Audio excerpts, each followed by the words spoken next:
Up to this point, our examination of the Bible has focused mainly on written texts, the Bible itself, the sources that it drew upon, the books it was translated into, and the commentaries that were written about it. But let's take a moment to consider the visual interpretation of these texts over the last 2,000 years.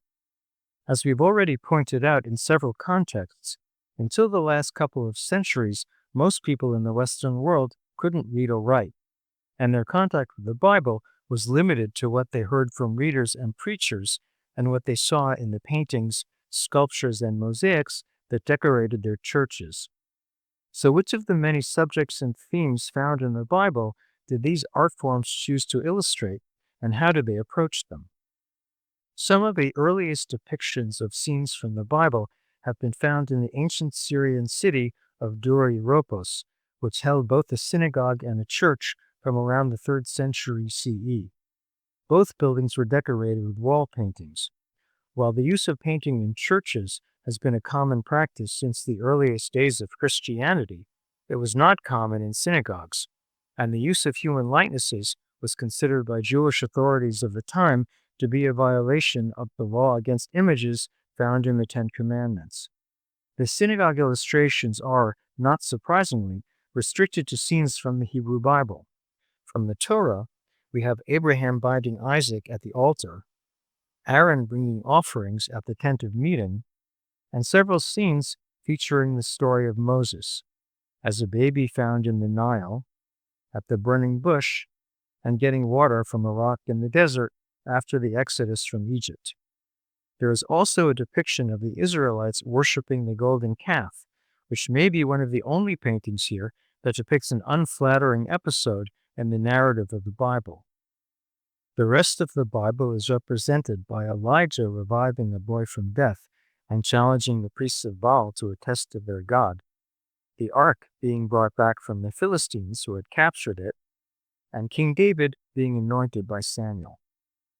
Another artistic medium which was commonly used in ancient houses of worship, as in other kinds of buildings, was the mosaic, which was made of small stones of various colors cut to shape and set into the floor. For example, the Beit Alpha synagogue in northern Israel, which was built in the 6th century CE, has a mosaic of the binding of Isaac, as well as an image of a third temple which Jews of the time hoped would someday be built. At another synagogue, in the town of Hukuk, near the Sea of Galilee, we find a representation of the story in the book of Numbers of how the spies sent by Moses to investigate the land of Israel returned with bunches of grapes, which proved the fertility of the land. There's also from the Torah a picture of the building of the Tower of Babel, the Egyptians drowning in the Red Sea, and the story in Exodus of how the Israelites arrived, after leaving Egypt, at an oasis with date palms. And from elsewhere in the Bible, we find Samson carrying the gates of the city of Gaza, which he has ripped away after defeating the Philistines who attacked him there. By the Middle Ages, synagogues were no longer being decorated with paintings or frescoes, but artistic expression found an outlet in the production of certain kinds of Jewish books. 3 kinds of books in particular could be illustrated in this way: prayer books, Haggadahs for the Passover Seder, and Bibles meant for private use rather than public synagogue readings. Just as these books were still being written and bound by hand, they could also be illustrated by people skilled in drawing and painting very small figures and backgrounds. These illustrations included scenes from the Bible. In Haggadahs, for example, we have images of the Israelites in Egypt, dressed, of course, as medieval Jews, making bricks, as we are told in Exodus, while another Haggadah pictures Adam and Eve eating from the tree of knowledge. In the next scene, they are being reprimanded by God, though he is represented there by rays of light. The same scene is also depicted in the Golden Haggadah from 14th century Spain, where in place of God, it's a winged angel who expels them from the garden. These illustrations remind us that one of the most challenging problems for both artists and writers who have used the Bible as their source material is how to represent God as a character. Jewish tradition, for its part, has often been ambivalent about the visual representation of any concrete figures, let alone one who was not thought to have a human form. To the degree that God was represented in ancient and medieval Jewish art, it was in the form of the hand of God, as in the story of how God saved Abraham from being cast into a furnace. There's an interesting exception that proves this rule. In a collection of Hebrew poems from the 18th century, which is illustrated with scenes from Genesis, God, dressed like a European king, creates the world, makes Eve from Adam's rib, and expels the couple from the garden. But the illustrations are placed in order from the end of the book to the beginning, which suggests that the artist did not realize that Hebrew is read from right to left, and they have nothing at all to do with the contents of the book itself. It's therefore believed that the artist was not himself Jewish and had no problem depicting God the way he sometimes was in the European art of the time.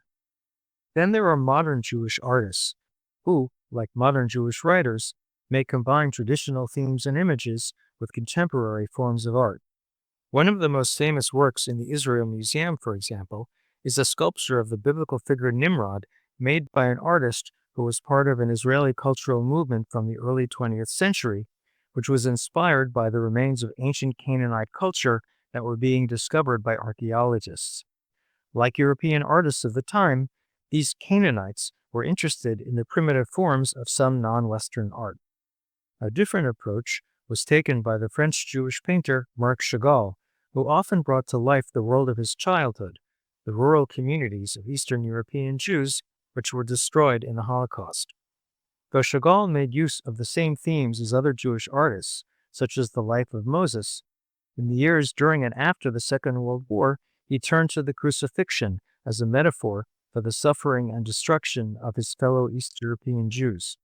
In the most famous of these scenes, the White Crucifixion, he places Jesus, whose own Jewishness he wants to emphasize, in a rural Jewish setting, and replaces the traditional loincloth with a prayer shawl. Chagall's use of Jesus to depict human suffering is even more explicit in this illustration by the Israeli artist Moshe Hoffman, who used the crucifixion to suggest that faith itself had fallen victim to the obliteration of human empathy which took place during the Holocaust. Another modern interpreter of scenes from the Bible is the Israeli photographer Adi Ness, whose pictures are planned compositions that often reflect biblical themes. Here, for example, he depicts a father transporting his son the way that Abraham transports Isaac to Mount Moriah, where he intends to sacrifice him. And a scene in the mess hall of an army base is staged to reflect Da Vinci's famous painting of the Last Supper. Let's turn now to some of our earliest Christian images. We have many examples of paintings from the catacombs of the city of Rome, where Christians were buried during the first 4 centuries of the Church. One of the most common motifs of early Christian art does not actually represent a scene from the Bible. It's a shepherd with his sheep, which is a theme also found in pagan art of the time, but symbolized for the Church the guidance of Christ. Another common symbol of the time, which did allude to the Bible, was a fish, which referred to the miracle Jesus performed when he multiplied loaves of bread and fish to feed many people at a wedding. It's now believed that the earliest paintings in the catacombs tended to feature scenes from the Old Testament, such as Adam and Eve standing by the tree of knowledge. This image, which would remain a popular theme throughout the history of Christian art, represented the theological importance of the fall of man in the Garden of Eden. Other Old Testament images were chosen because they represented the victory of righteous people at a time when Christians were often persecuted, as in a depiction of Noah being saved from the flood, David's victory over Goliath, Daniel in the lion's den, his 3 friends who were saved by God when they were thrown into a fiery furnace, and Jonah being saved from drowning when he is thrown overboard. Later on, we also begin to see scenes from the Gospels, Jesus walking on water and healing a paralyzed man, the revival of Lazarus, and the Last Supper. During the Middle Ages, Christians continued to express their artistic creativity in the architecture of churches and cathedrals. In the later Middle Ages, beginning in the 12th century, which historians of art refer to as the Gothic period, The entrances of some medieval cathedrals featured relief sculpture, which, as in this case from France, showed scenes from the life of Jesus. But most of these reliefs represented the last judgment that would come at the end of time, and medieval representations of Bible stories generally come from illustrated medieval manuscripts of the Bible and from other texts such as the prayer books called Books of Hours. A number of medieval illustrated Bibles have survived, such as the Hague Bible from the 12th century, the Morgan Bible from the 13th, the Holcomb Bible from the 14th, and the Alba from the 15th. Most of these were not editions of the Old Testament which had been illustrated, but pictures taken from specific stories. The Holcomb, for example, covers the book of Genesis from creation through the flood and then moves on to stories from the Gospels. The Hague Bible is also a collection of images from both Testaments, while the Morgan Bible is limited to images from the Old Testament, though like other medieval illustrations of ancient times, the clothing, buildings, and tools pictured in them are contemporary with the era when the book was made. The Alba Bible, on the other hand, is a complete Spanish translation of the Old Testament, which is supplemented by illustrations drawn alongside the text. It's also unusual because the translation was made by a Spanish rabbi, and the images reflect Jewish rather than Christian interpretations of the text. Then there's a collection called the Vita Christi, or Life of Christ, a 12th century collection of 30 illustrations which cover the key moments in the gospel story, which became during the Middle Ages a focus of Christian worship and art, such as the Annunciation, when an angel comes to Mary to tell her she's pregnant, the flight to Egypt made by Jesus' parents to protect him from King Herod, the Last Supper, the crucifixion, and Jesus' ascent to heaven after his resurrection. The artists of the Gothic period also began to produce paintings on wooden panels, which were placed on the altars of churches and depicted scenes from the Bible and other religious themes like the lives of Catholic saints. Then, in the Renaissance, beginning in the 15th and 16th centuries, these panel paintings were followed by oil paintings on canvas, which could be hung on the walls of both churches and private homes. While the traditional subjects of religious art, including scenes from the Bible, continued to be painted, artists began to portray many other subjects as well, such as classical myths, and in both cases, the beauty and the power of their work may have become more important to the artist than the subjects it portrayed. Of course, now that the painters of the Renaissance and the centuries that followed it were using their subject matter to express their artistic vision, even the traditional themes of religious art could be interpreted very differently at different times and in different places. So let's look at how some of the most important painters of the early modern era interpreted scenes from both the Old and New Testaments. One of the most popular Old Testament themes was, as we said, Adam and Eve, whose decision to eat from the tree of knowledge was not only central to the Christian idea of sin, but gave painters the opportunity to imagine what an unspoiled natural paradise would look like. Other stories from the first chapters of Genesis were popular subjects, and the most famous of these depictions is, of course, the ceiling of the Sistine Chapel in Rome, which Michelangelo decorated with several groups of images, including a sequence representing the story of Genesis from creation through Adam and Eve and until the flood of Noah. The paintings of this period also portrayed a number of other figures from the Old Testament, such as Job,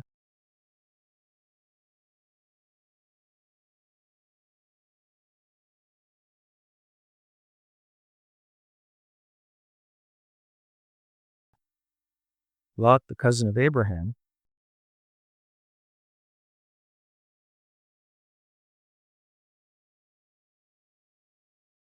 King David,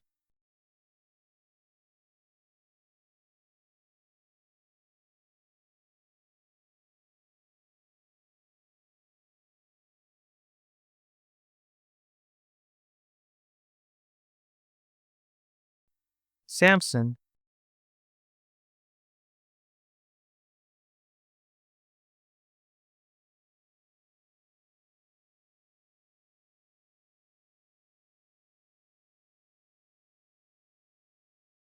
and Esther.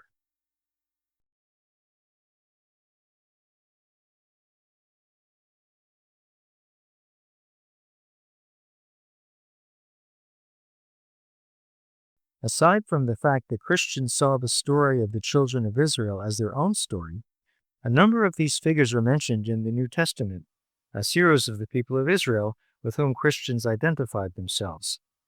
Elijah, for example, is very prominently featured there as a forerunner of John the Baptist, and Jesus is portrayed as the direct descendant of King David. The heroes of the Apocrypha also received some attention from the artists of early modern Europe. The story of how Judith, on her own initiative, ambushed and beheaded the invading general Holofernes was a favorite theme of the period.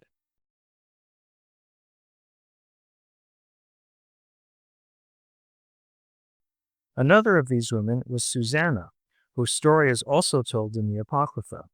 She was a virtuous woman who was falsely accused of misbehavior by two elders whose advances she had refused, but her innocence was proven by Daniel.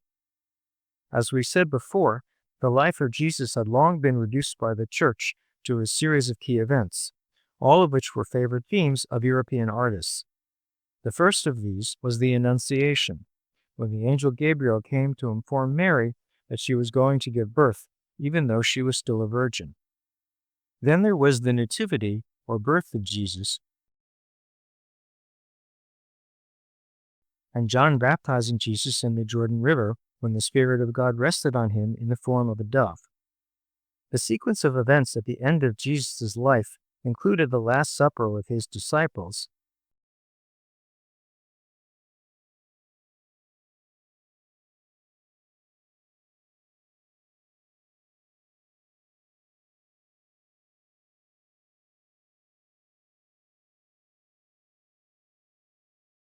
the crucifixion itself,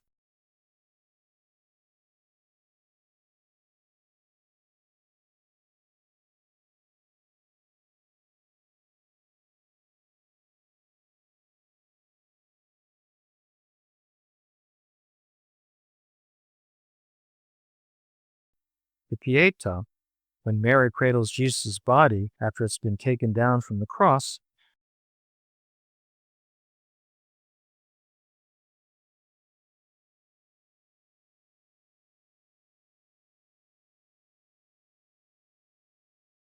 and Jesus' resurrection and ascent into heaven.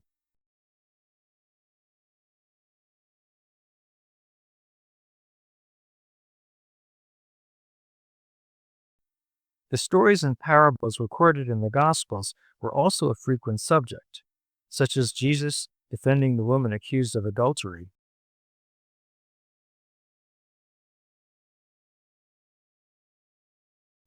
the Sermon on the Mount,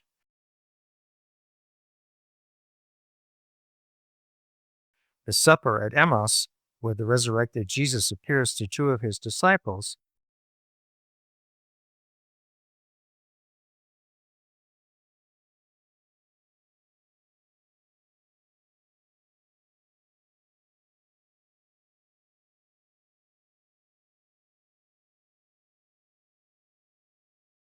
and the parable of the prodigal son.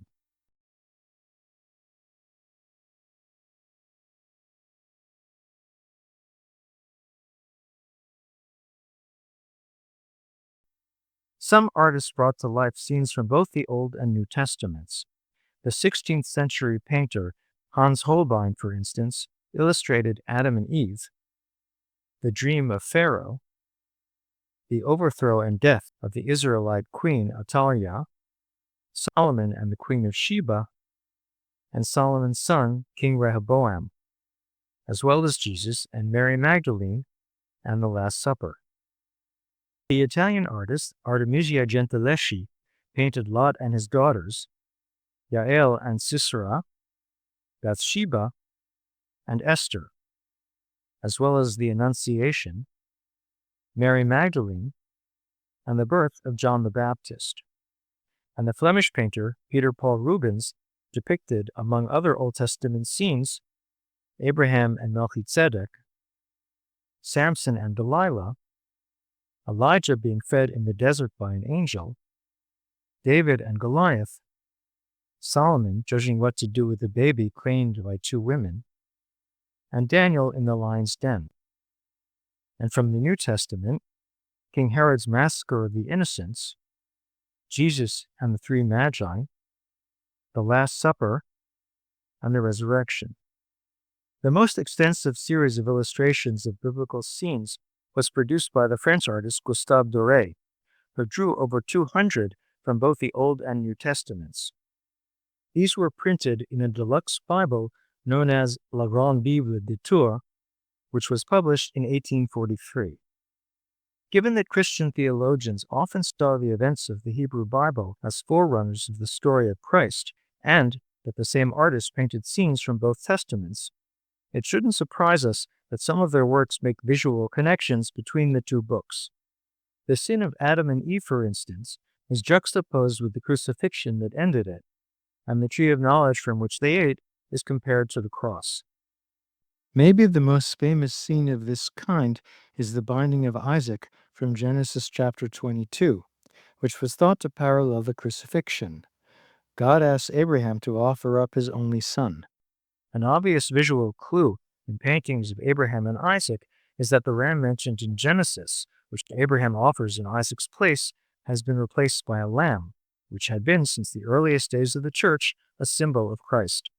The lamb may even be wearing a crown of thorns, since we're told in Genesis that the ram had caught its horns in a bramble bush. Another scene in the Old Testament which reminded Christian artists of the New is the healing of Tobit in the apocryphal book of that name, which parallels the story of Jesus healing a blind man. Tobit, an old man who was gone blind, is healed by his son Tobias with the help of the angel Raphael, who tells him about a magical cure. And even though this involves a substance taken from a fish, most depictions of this scene show Tobias simply touching him the way Jesus touches the blind man. Now that artificial intelligence has allowed not just experienced artists, but anyone with the desire to create visual representations of literary works like the Bible, we may see even more variety and creativity in the way it's depicted across different cultures and points of view. In our next and final lecture, we'll look at how the Bible has been portrayed in popular culture, from medieval poetry to modern movies like Ben-Hur and the Ten Commandments. Please remember to like and subscribe.